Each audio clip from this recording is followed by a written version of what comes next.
ใครอยู่คำฟ้าถึงเวลาก็ต้องไปเหลือไว้แต่คุณงามความดีกำลังคูน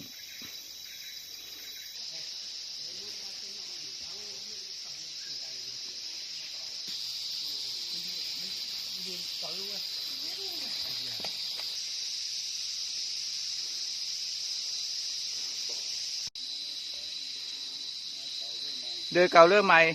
ดูไม้ที่เหลือ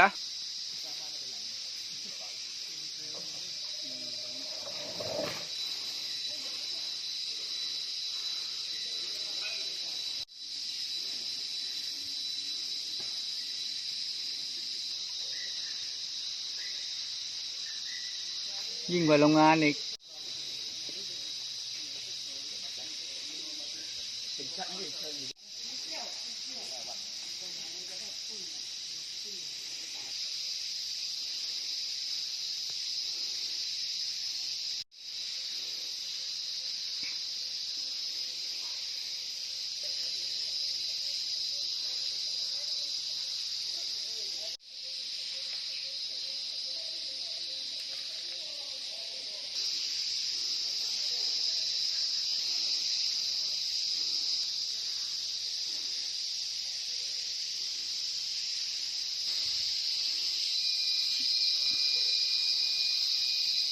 ยังไปอีกไกล